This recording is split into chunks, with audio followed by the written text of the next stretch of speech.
It's the offensive improvement. Guys have gotten healthy. Stafford's getting time to throw. Kyron Williams, the running back, small guy, but very powerful and shifty. Playing too damn good to make close at the end, huh? Put people the away. People fighting for the playoff life. That's just us too, man. Let's go win this. Let's go. Win on three. 1, 2, 3. Win! At rff.football, there are some legitimate stats about your team that we posted. And if you have time, also go follow Rams House TV.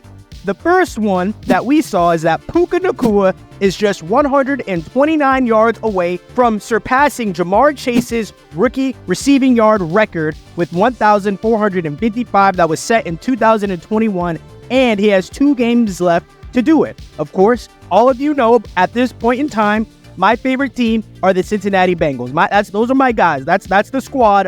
I would be legitimately honored for Puka Nacua to beat Jamar Chase's record that I was so proud of Jamar at making.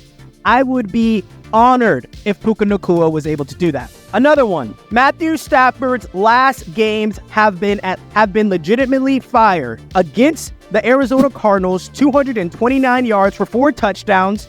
Cleveland, 279 yards for 3 touchdowns, no interceptions. Baltimore, 294 yards, 3 touchdowns, no interceptions. Washington Commanders, 258 yards, 2 touchdowns, no interceptions. And against the New Orleans Saints in prime time, 328 yards and 2 touchdowns. In all of those games, the quarterback rating was over 103 in all 5.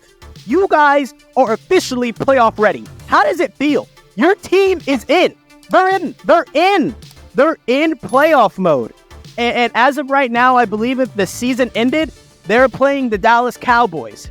The Dallas Cowboys in Jerry's World. Are you ready for that game? How do you feel about that game? If that happened tomorrow, let's say the world, you guys rested and blah, blah. Let's just go next week for this metaphor to really work. If it happened next Sunday, where's your hopes at? I need to know in the comments. Where's your energy for a Rams versus Cowboys game, a playoff atmospheric game next week? Where is your energy? And also, you guys are on the winning streak. We talked about this, guys. You remember months ago we talked about this? I feel as if I'm a Rams fan, but I'm not. It's so beautiful because we talked about the pillars months and months ago. Sean McVay, Matthew Stafford, and Aaron Donald. That's how we start the season. Things get messy. Injuries come about. Cooper Kupp leaves, right? Cooper Kupp gets hurt. And who jumps into the scene? This beautiful BYU Adonis of a Greek god. Puka Nacua comes in and he shocks the world. He's about to beat a legitimate rookie record with a receiver that everyone has in their top 5 has to, right? And so when you have that on your team, and that was dug up, a 5th, 6th rounder in Puka Nacua, I believe. And then you get a Tutu Atwell, another pillar that we love. And then you have Demarcus Robinson when Tutu gets a concussion and leaves. What does McVay do? Okay, let's go get this other speedster that has great athletic gifts that I saw. And I believe Demarcus Robinson was out of the league, I think, or even more so, just not really getting much playtime on any legitimate roster. And Sean McVay said, I want him, bring him on my team. And he plays major minutes, and he's scoring touchdowns, and he's adding on to the pillars. And even more so, we're legit in playoff performance territories. Oh man, guys, I get so rocked up with Sean McVay.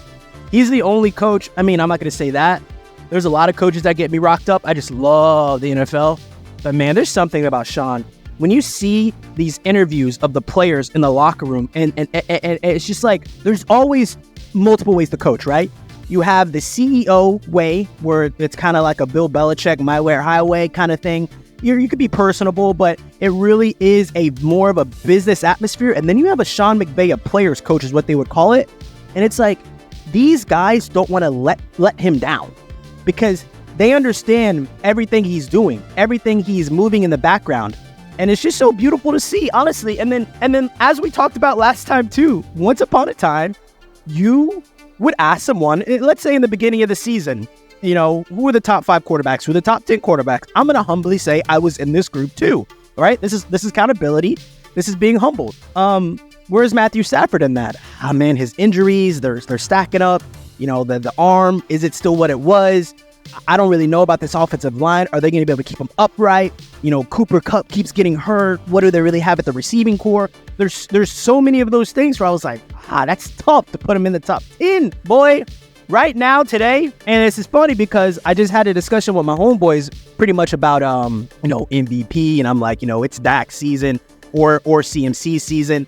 Yo, you know what I'm saying right now? Matthew Stafford, league MVP. Is it possible? Is it possible? That's the first question I want to know. Rams fans in the comments, I need to know, is it possible that Matthew Stafford can surpass the Tua Tagovailoas of the world, the Brock Purdy performances, the Dak Prescott numbers? Can he surpass those, the CMC impressions, Lamar Jackson's ability to create major plays for his team? Matthew Stafford's arm can definitely win him the MVP this year.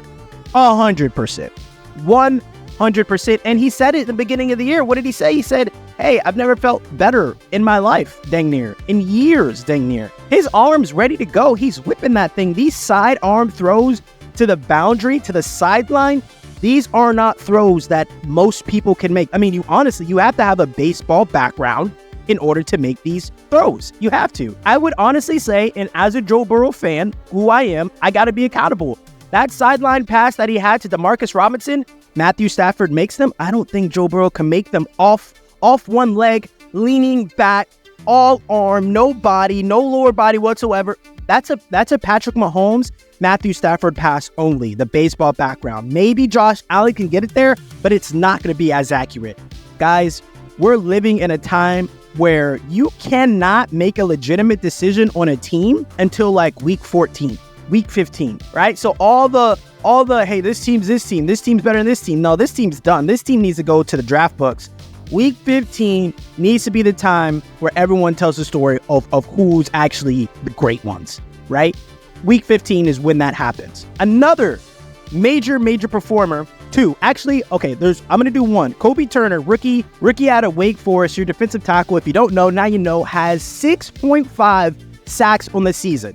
Okay, and he played big for you guys last night, getting a sack, a tackle for loss. He was actually doing amazing stunts to get his teammates involved in the run game, getting his teammate another sack. When Ernest Jones goes on a late blitz from the left side, it's Kobe Turner that disrupts everything, gets Derek Carr's eyes wide open, doesn't ever see Ernest Jones, and Ernest Jones pick up the sack. This Kobe Turner kid that you guys got out of Wake Forest, he's a dude, he's a pillar, but the most beautiful thing is I know a Wake Forest kid. Think of every Wake Forest athlete you ever heard of. Wake Forest, you got Tim Duncan, you got Chris Paul. There's a Wake Forest acumen where, hey, excellence needs to be achieved. You have Kobe Turner learning from Aaron Donald on a daily basis, and I promise you, this Kobe Turner kid, he is sucking up every sweat of knowledge. We all know this, so beautiful in that regard. But your starting running back in Kyren Williams has missed 4 games this year, 4 games with unfortunate injury, and he still got his buck. Still 1,000-yard rusher. He's a top 5 back. He's a top 5 back. Right off the top of my head right now, I can't do a top 5 list.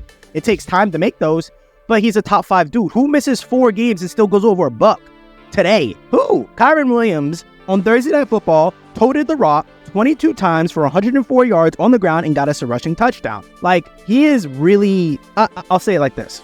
Sean McVay is smart because he definitely has a style of running back. Ronnie Rivers is pretty much similar. He's probably just a little bit shorter than Mr. Williams himself, but Ronnie Rivers and Kyren Williams, those guys have very similar builds. You need to be shorter, I think, harder for linebackers to see you over the line, or for defensive tackles to see you over the line, and you got to be stout, strong.